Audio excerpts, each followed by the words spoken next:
எல்லோருக்கும் வணக்கம் நண்பர்களே. வர வர மாமியார் கழுத போல ஆனாங்களாம். முதல்ல நம்மளுக்கு கோவிட் முடிஞ்சதுக்கு அப்புறம் இன்பமா இருந்த நிஃப்டி இப்போ துன்பமா இருக்கு. எவ்வளவு சந்தோஷமா நம்ம வாழ்ந்திருக்கோம் பாருங்க. 15,000 26,000 வரைக்கும் நம்மளுடைய நிஃப்டி மேலே வந்துட்டு கடந்த ஒரு வருஷத்துலாம் பார்த்தீங்கன்னா 2,000 பாயிண்ட் இறங்கி இருக்கு. என்னைக்கு இருந்தாலும் ஒரு நாள் நம்மளுடைய மார்க்கெட் பழையபடி மேலே வரும் அப்படின்னு தான் நம்ம நிறைய பேர் நம்பிக்கையாக உட்காந்துக்கிட்டு இருக்கோம். அது எந்த நாள் அப்படின்னு தான் நம்மளுக்கு தெரியல. அது வரைக்கும் பொறுமையில் எருமையாக இரு அப்படின்னு எங்கள் பாட்டி அடிக்கடி சொல்லுவாங்க. ஸோ ஷேர் மார்க்கெட்டில் ஆல்ரெடி பணத்தை போட்டவங்களுக்கு பாவம் வேற வழி இல்லை. பொறுமையில் எருமையாக இரு அப்படின்ற மாதிரி நம்ம உட்காந்துக்கிட்டு இருக்கோம். இன்னொருத்தர் மார்க்கெட்டை ரொம்பவுமே கலாய்ச்சிட்டார். அதாவது இவ்வளவு இறங்கி இருக்கு மார்க்கெட், நம்ம மறுபடியும் எங்கடா பணத்தை புரட்டி ஆவரேஜ் பண்ணலாம், எல்லாமே இறங்கி கிடக்கேன்னு நம்ம நினச்சிக்கிட்டு இருக்கோம்.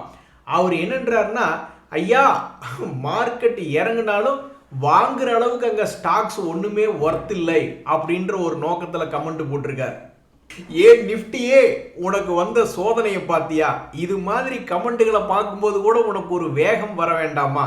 நாங்களும் பார்த்துக்கிட்டே இருக்கோம். வர வர மாமியார் கழுத போல ஆனாங்களான்ற மாதிரி முதல்ல இன்பமாக இருந்துட்டு இப்போ ஒரே துன்பமாக இருக்கு. நண்பர்களே, இந்த வீடியோவில் நம்ம பார்க்கக்கூடிய பல முக்கியமான விஷயங்கள்ல இப்போ இன்னொரு மிக முக்கியமான விஷயங்கள் என்ன பார்க்க போறோம்னா, நியூஸ் இருக்கு ஆனால் சமீபத்தில் இறங்கி கிடக்கு, அவனுக்கு என்னைக்கு விடிவு காலம் பிக்கப் ஆகும் அப்படின்றது தெரியலையே அப்படின்ற மாதிரி நியூஸ் இருந்து கீழே விழுந்து கிடக்கக்கூடிய சில பங்குகளை பற்றி நம்ம இப்போ பார்க்க போகிறோம்.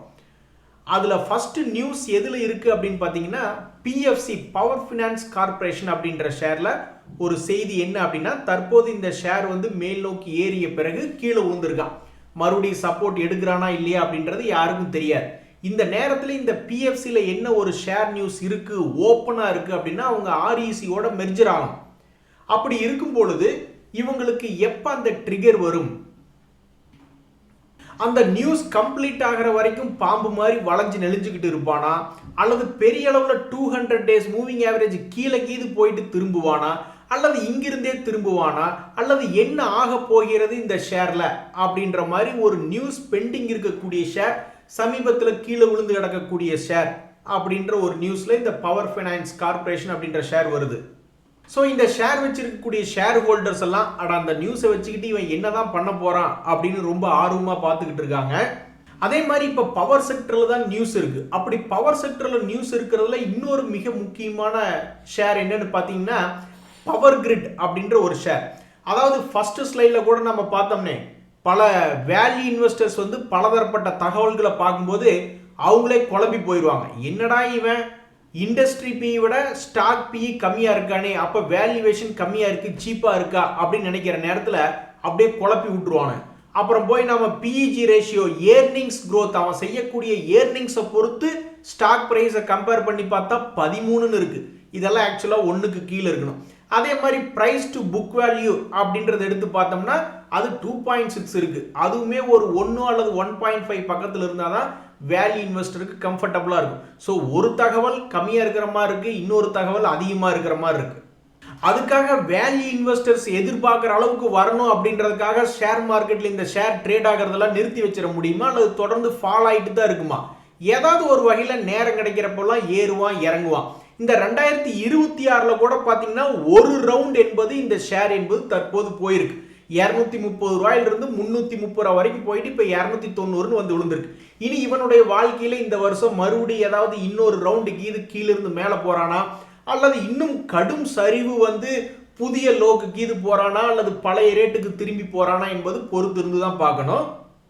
ஆக மொத்தம் சமீபத்தில் ஒரு பவர் செக்டர்ல இருக்கக்கூடிய பங்கு சமீபத்தில் கீழே விழுந்து கிடக்கு அப்படின்ற ஒரு நியூஸ்ல இந்த பவர் கிரிட் அப்படின்ற ஷேர் வருது. ஸோ இந்த ஷேர் இனிமேல் இன்னும் தொடர்ந்து கீழே இறங்குமா அல்லது மேலே ஏறுமா அப்படின்றது ரொம்ப சுவாரஸ்யமான ஒரு கேள்வியா இருக்கு. அதே மாதிரி எங்க சார் எத்தனை ரவுண்டு போனாலும் கீழே விழுக மாட்டாரு அப்படின்ற மாதிரி இந்த டிஐ இண்டஸ்ட்ரீஸ் அப்படின்றது ஒரு சரக்கு கம்பெனி. அது ஐஎம்எஃப்எல் அப்படின்ற ஒரு கான்செப்ட்ல இருக்கக்கூடிய கம்பெனி. இவங்களுடைய சமீபத்திய குவார்டர் பார்த்தீங்கன்னா திடீர்னு மிகப்பெரிய ஒரு வளர்ச்சி, 949 கோடி. இத்தனை பேர் இத்தனை ரவுண்டு போறாங்களா அப்படின்ற ஒரு எண்ணத்துல மிகவும் அதிகமான சேல்ஸ். ஆனா அது கடந்த சில 2 குவார்ட்டர்களாக லாஸ் மேக்கிங்னு காமிச்சுக்கிட்டு இருக்காங்க. விஷயம் இல்லாமல் இல்லை. ஏன் இவங்க லாஸ் காமிக்கிறாங்கன்னா அதுக்கு உண்டான இன்வெஸ்ட்மெண்ட்டுகள்லையோ அல்லது எக்ஸ்பான்ஷன்லையோ செலவுகள் என்பது பண்ணிக்கிட்டு தான் இருக்காங்க. ஸோ என்னைக்காவது ஒரு நாள் அவங்க ஓகே இன்வெஸ்ட்மெண்ட்ஸ் பண்ணியாச்சு, அதுக்கு உண்டான சேல்ஸ் வர ஆரம்பிச்சிருச்சு, இனி இன்வெஸ்ட்மெண்ட்ஸ் அதிகமாக செலவு பண்ண போறதில்லன்னு ஏதாவது ஒரு குவார்ட்டரில் மாற்றி காமிச்சான்னு வச்சிங்களேன், டக்குன்னு லாஸ் மேக்கிங்லேருந்து ப்ராஃபிட் மேக்கிங்காக இந்த ஷேர் என்பது திரும்பறப்பு வாய்ப்புகள் ரொம்ப அதிகம். ஸோ இந்த ஷேரில் என்னைக்கு ஒரு நல்ல விஷயம் நடக்குது அப்படின்றது பொறுத்து இருந்து தான் பார்க்கணும். இந்த நேரத்தில் இந்த ஷேர் நம்ம ஏற்கனவே சொன்ன மாதிரி எங்கள் அண்ணன் எத்தனை ரவுண்டு போனாலும் கீழே விழுக மாட்டான் அப்படின்ற மாதிரி 200 டேஸ் மூவிங் ஆவரேஜிலிருந்து நம்ம இது வரைக்கும் பார்த்த வரைக்கும் பெரிய அளவில் வீழ்ச்சி அடையாத பங்குகள் ஹெச்டிஎஃப்சி பேங்க்லாம் 200 டேஸ் மூவிங் ஆவரேஜிலிருந்து அசால்ட்டாக 20% எல்லாம் கீழே இறங்கிட்டு அப்புறம் மூவ்மெண்ட் காமிச்சு கொண்டிருக்கக்கூடிய ஒரு பங்கு ஹெச்டிஎஃப்சி பேங்க். எவ்வளோ பெரிய பிரைவேட் பேங்க் அப்படியே இருக்கு. ஆனால் இந்த திலக் நகர் இண்டஸ்ட்ரீஸ் சமீபத்தில் அவங்க அக்வஷன் பண்ண பல்வேறு புதிய ப்ராடக்ட்டுகளை வச்சுக்கிட்டு அவன் எப்போ இறங்கினாலும் இவனுக்கு டிமாண்ட் என்பது தற்போது வரைக்கும் இந்த வருஷத்தில் வந்திருக்கு. ஸோ சமீபத்தில் ஒரு லோ ப்ரைஸில் ட்ரேட் ஆகி கொண்டு இருக்கக்கூடிய இந்த திலக் நகர் இண்டஸ்ட்ரீஸ் அப்படின்ற ஷேரில் எதிர்காலத்தில் என்ன நடக்கும் அப்படின்னு தெரிஞ்சுக்கிறதுல ரொம்ப ஆர்வமாக இருக்கு. அதே மாதிரி நண்பர்களே, சமீபத்தில் ஃபோக்கஸ்ல இருக்கக்கூடிய இன்னொரு செக்டர் என்ன அப்படின்னு பார்த்தீங்கன்னா இந்த எனர்ஜி அண்ட் மினரல் செக்டர். அதுல ஒரு share Sarda energy and minerals. இவங்க தற்போது தன்னுடைய 2026ல் இந்த ஷேருமே ஒரு வாலட்டிலிட்டியாக இருக்கு. தற்போது லோ பிரைஸ்ல 200 டேஸ் மூவிங் ஆவரேஜில் பக்கத்தில் விழுந்திருக்கு அப்படின்றது இந்த சாரதா எனர்ஜி அண்ட் மினரல்ஸ்ல ஒரு நியூஸா இருக்கு. இது போக Q4 ரிசல்ட்ல இவங்க என்ன பண்ணாங்க, இந்த Q4 ரிசல்ட்ஸ்ல அவங்க எப்போதும் தொடர்ந்து சமீபத்தில் பண்ணி கொண்டிருக்கக்கூடிய ஒரு 1254 கோடிக்கு வருமானம் என்பது பண்ணிக்கிட்டு, அதாவது சேல்ஸ் என்பது பண்ணிக்கிட்டு இருக்காங்க. அவங்களுடைய லாபம் எல்லாம் ஒரு காலத்துல 200 கோடி எல்லாம் அசால்ட்டா பண்ணிக்கிட்டு இருந்தாங்க. 200 கோடி 400 300 கோடின்னு ரிப்போர்ட் பண்ணிட்டு இருந்தவங்க இப்ப 155 கோடி அப்படின்ற மாதிரி தான் ரிப்போர்ட் பண்ணியிருக்காங்க. இருந்தாலும் இந்த ஸ்டாக் பெருசா கிராஷ் ஆகாம ஒரே இடத்துக்குள்ளேயே இவன் சுத்திக்கிட்டு இருக்கான்னா இவன் இருக்கக்கூடிய செக்டர் தான் இந்த ஸ்டாக்கை இப்போதைக்கு ஓட விட்டுக்கிட்டு இருக்கு. ஸோ அடுத்து வரக்கூடிய சில தினங்கள்ல சில மாதங்கள்ல இந்த ஸ்டாக் என்ன பண்ணும், இன்னும் ஒரு முறை தன்னுடைய பழைய ஹை திரும்பி வராதா, ஒரு எக்ஸிட் ஆப்ஷன் கொடுக்காதா அப்படின்னு சில பேர் பார்த்துக்கிட்டு இருப்பாங்க. இன்னும் சில பேர் ஃபோக்கஸ்ல இருக்கக்கூடிய செக்டர், அதனால பெருசா கீழே விழுந்தான்னா அக்குமுலேஷன் பாயிண்ட்டுக்கு நல்லா இருக்குமே அப்படின்ற மாதிரி சில பேர் பார்ப்பாங்க. ஆனா இந்த ஷேர் கடந்த 2-3 வருடங்கள் என்ன பண்ணிருக்குன்னா அற்புதமான ஒரு ஏற்றத்தை கொடுத்துருக்கு. 100 ரூபாய் ரேஞ்சில இருந்து 500 ரூபாய் வரைக்கும் ஏறி இருக்கான். ஆனா இந்த 500 ரூபாய் பக்கத்துலாம் அது 2024லயே வந்துடுச்சு.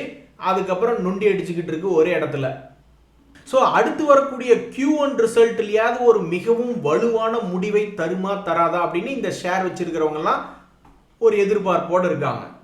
நண்பர்களே, வேறு என்ன செய்தினா இந்த கனரா கேன்ஃபின் ஹோம்ஸ் அப்படின்ற ஒரு ஷேர் பார்த்தோம்னு வச்சிங்களேன், மிகவும் வாலட்டிலிட்டியான ஒரு பங்காக இருக்கு. சமீபத்தில் கூட மிகவும் அற்புதமாக ஒரு 760 ரூபா விழுகிறதும் 920 ரூபா போறதும் மறுபடியும் இப்போ ஒரு 800 ரூபா பக்கத்துலையும் விழுந்திருக்கக்கூடிய ஒரு பங்காக இந்த கேன்ஃபின் ஹோம்ஸ் அப்படின்ற ஒரு ஷேர்னுடைய செய்தி இருக்கு. 200 டேஸ் மூவிங் ஆவரேஜ் கீழே விழுந்த ஷேர் அப்படின்ற ஒரு நியூஸ் இருக்கு.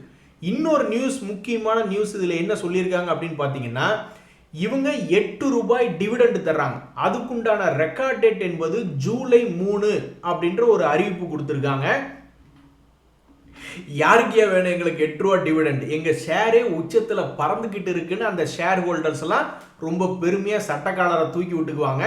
நம்மளுக்கு இங்க தூக்கி விடுறதுக்கு ஒண்ணும் இல்லை, நம்ம தோல்ல இருக்கிற துண்டத்தை எடுத்து தலையில போடணும் அப்படின்ற மாதிரி பல பேர்த்தினுடைய பல பங்குகள் ஏறாம துடிச்சு கீழே தவுந்துகிட்டு இருக்கு. இந்த நேரத்தில் இந்த ஷேர் மேல உச்சத்துக்கும் போயிருக்கிறான், குரோத்தும் இருக்கு, டிவிடெண்டும் கொடுத்துருக்கான் இந்த கேன்ஃபின் ஹோம்ஸ். ஸோ இந்த ஷேர் வச்சிருக்கக்கூடிய ஷேர் ஹோல்டர்ஸ் எல்லாம் ரொம்ப பெருமையா இருப்பாங்க.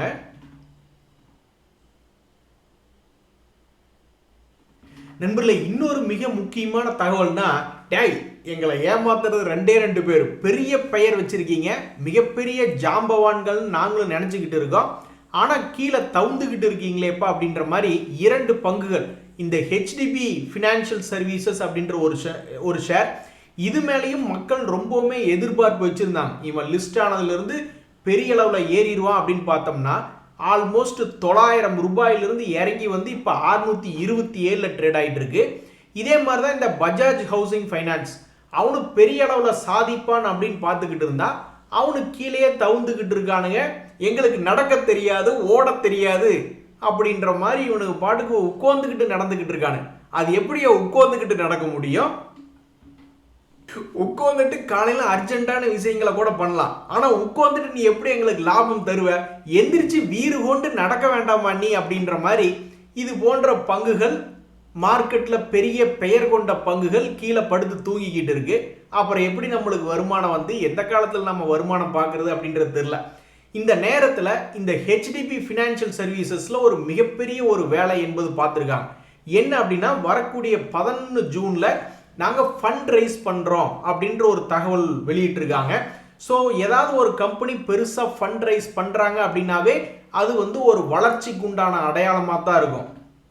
ஸோ இந்த ஹெச்டிபி ஃபினான்ஷியல் சர்வீசஸில் ஏதாவது ஹெவியான வாலட்டிலிட்டி என்பது எப்போது தொடங்கும்? இப்போ வரைக்கும் கீழே தான் விழுந்துக்கிட்டு இருக்கு. பெரிய வாலட்டிலிட்டி, ஏறுவதும் இறங்குவதும், பெருசு இறங்குறது இறங்கிட்டான், பெரியசா ஏற வேண்டாமா? அப்படி பண்ணாதான் பெரிய வாலட்டிலிட்டி அப்படின்ற சொல்ல முடியும்.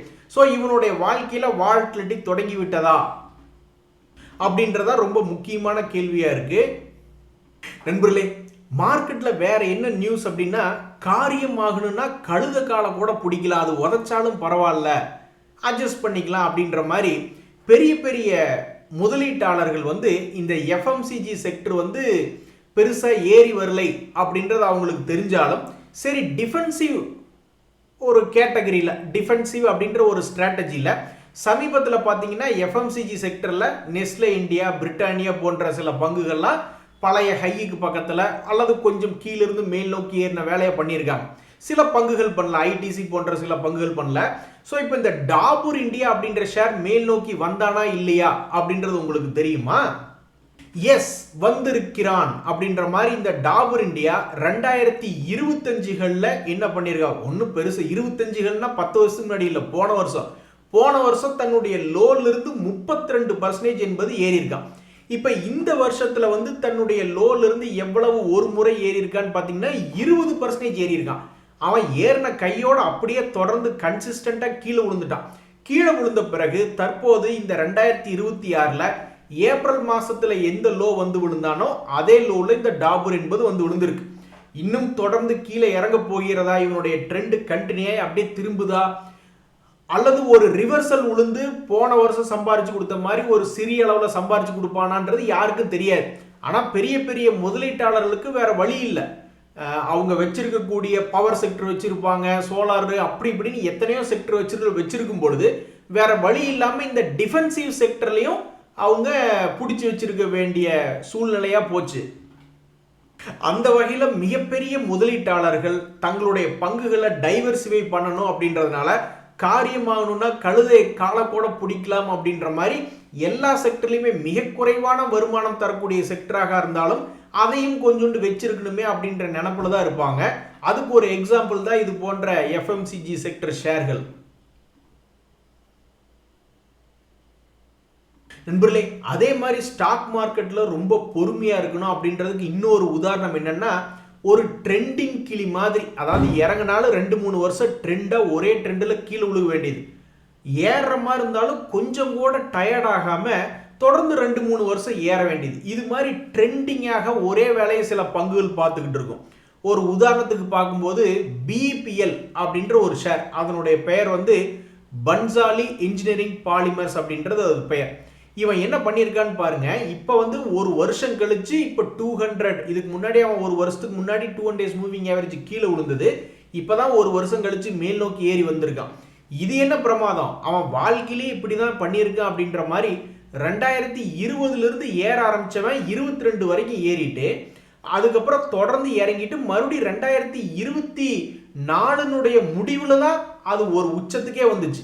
அதுக்கப்புறம் தொடர்ந்து இறங்க ஆரம்பிச்சவன் ஒரு வருஷமெல்லாம் இறங்கியிருக்கான். இறங்கி விட்டு இப்பதான் ஒரு 200 days மூவிங் ஆவரேஜை தாண்டிய ஒரு செய்தி என்பது இப்ப இந்த ஷேர்ல நடந்திருக்கு. அப்ப பாத்துங்க, ஒரு ஷேர் வந்து கீழே இறங்கி மேலே ஏறக்கூடிய நேரத்துல அவனுக்கு எவ்வளவு விஷயங்கள் சப்போர்ட் பண்ணணும். ஸ்டாக் பியிலிருந்து ஆரம்பிச்சு அதே மாதிரி அது நஷ்டமாகிற கம்பெனியாகவும் போயிடக்கூடாது. அவனுடைய ட்ரெண்டிங் கிளி வாழ்க்கையில அவன் இறங்குறது மார்க்கெட்டினுடைய ஒரு இம்பேக்ட்னாலையும் கூட அவன் இறங்கலாம். அப்பவும் இவன் தன்னுடைய பங்கை கரெக்டாக பண்ணிக்கிட்டே தான் இருக்கணும். லாபமாகிற கம்பெனியாகவே தான் இருந்துகிட்டு இருக்கணும். அதுக்கப்புறம் தான் மறுபடியும் அவனுடைய வாழ்க்கையில் மறுபடியும் ஒரு ட்ரெண்டிங் கிளி மேல் நோக்கி போகிற மாதிரியான ஒரு வேலைகளை பண்ணுறக்கு அவனுடைய குவார்ட்டர்லி ரிசல்ட்ஸும் சப்போர்ட் பண்ணணும், அவனுடைய வேல்யூவேஷன்ஸ்னுடைய பேராமீட்டர்ஸும் சப்போர்ட் பண்ணணும் அப்படின்ற நிலைமை தான் இப்போதைக்கு மார்க்கெட்டில் ஓடிக்கிட்டு இருக்கு. ஆக மொத்தம் இந்த பிஇபிஎல் போன்ற ஷேர்கள்லாம் எதுக்கு உதாரணம் அப்படின்னு பார்த்தீங்கன்னா, 2 வருஷமா கூட இறங்குவானுங்க, ஏறினாலும் தொடர்ந்து 2 வருஷமா கூட ஏறலாம், அல்லது 1 வருஷம் ஏதோ ஒரு பீரியட், அந்த பீரியட்ல தொடர்ந்து ட்ரெண்டிங் கிளியாகவே இருக்கக்கூடிய வாய்ப்புகள் இருக்கு ஸ்டாக் மார்க்கெட்ல அப்படின்றதுக்கு இந்த பிஇபிஎல் போன்ற ஷேர்கள்லாம் ஒரு எக்ஸாம்பிள். நண்பர்களே, இந்த சமயத்தில் கடைசியாக ஒரு செய்தி என்ன அப்படின்னு பார்த்தீங்கன்னா, ஒரு காலத்தில் ரொம்ப கம்மியான வாலட்டிலிட்டி அப்படின்னா இந்த ITC share, NTPC share, NHPC share போன்ற சில ஷேர்களை எல்லாம் வந்து இந்த ஃபியூச்சர்ஸ் அண்ட் ஆப்ஷன்ஸ் பண்ணக்கூடியவங்க சில ரொம்பவுமே எக்ஸாட்டிக்கான ஸ்ட்ராட்டஜிக்கெல்லாம் உபயோகப்படுத்துவாங்க. அப்படித்தான் ஒரு காலத்தில் ரொம்ப கம்மியான மூவ்மெண்ட் இருந்தது. கடைசியில் பார்த்தா ஐடிசி ஷேரும் சப்போர்ட் உடைச்சிட்டு கீழே பயங்கரமாக விழுந்துட்டான். இந்த என்டிசி ஷேரும் என்னடா காலத்தின் கோலம் இது அப்படின்ற மாதிரி திடீர்னு வாலட்டிலிட்டியான ஷேராக மாறிடுச்சு. ஸோ இப்போ இந்த 2026 எடுத்து பார்த்தீங்கன்னா இவனுடைய வாலட்டிலிட்டி மூவ்மெண்ட் இவ்வளவு வருஷம் நான் செய்யாதுக்கு இப்போ நான் சேர்த்து செய்யறேன்டா அப்படின்ற மாதிரி இறங்குவதும் ஏறுவதுமாக 2 ரவுண்ட் என்பது போயிட்டு இப்போ 200 டேஸ் மூவிங் ஆவரேஜ் கிட்ட வந்து விழுந்திருக்கக்கூடிய ஒரு ஷேராக இந்த என்டிபிசி அப்படின்ற ஒரு ஷேர் சுற்றிக்கிட்டு இருக்கு. ஸோ இந்த நேரத்தில் இதுக்கு முன்னாடியெல்லாம் நீங்கள் பார்த்தீங்கன்னா 2025 மொத்தமாக ஒரு மார்ச் மாதத்துலேருந்து கணக்கெடுத்து பார்த்தீங்கன்னா அவனுடைய மூவ்மெண்ட்டே இவ்வளவு தான் அப்படின்ற மாதிரி போன வருஷத்தில் ஓடிக்கிட்டு இருந்தது. அப்படி ஓடிக்கொண்டிருந்த பங்கு இந்த வருஷம் இப்படி ஒரு பெரிய மூவ்மெண்ட் என்பது பண்ணியிருக்கிறது ரொம்ப பெரிய விஷயமா பார்க்கப்படுகிறது. ஸோ தற்போதைக்கு 200 டேஸ் மூவிங் ஆவரேஜ் கிட்ட வந்து விழுந்திருக்கக்கூடிய ஷேர்களுடைய லிஸ்ட்டில் இந்த என்டிபிசி ஷேரும் ஒரு ஷேராக இருக்குது. சரி நண்பர்களே, இப்போதைக்கு பொறுமையில் எருமையாய் இரு அப்படின்றத விட நாங்கள் டபுள் எருமையாக இருக்கிறோம். 2 வருஷமாகவே சும்மா தான் இருக்கிறோம், ஆனால் எங்களுக்கு எப்போது இந்த நிஃப்டி பணம் கொடுக்கும் அப்படின்றது தெரியலையே அப்படின்ற மாதிரி தான் நம்ம எல்லாரும் வந்துகிட்டு இருக்கோம். என்னைக்காவது ஒரு நாள் அவன் அள்ளி கொடுப்பான் அப்படின்ற நம்பிக்கையில் தான் நம்மளுக்கு காலத்தை ஓட்டிக்கிட்டு இருக்கோம். பாவம் அடுத்து வரக்கூடிய 5 வருடங்களோ 10 வருடங்களோ மிக எவ்வளோ பெருசாக நம்மளுக்கு செய்ய போறானா அப்படின்றத பொறுத்திருந்து பார்ப்போம். இன்றைய தகவல் அனைத்து உங்களுக்கு உதவியாக இருந்தால் எனக்கு மகிழ்ச்சியா. ரொம்ப நன்றி, வணக்கம்.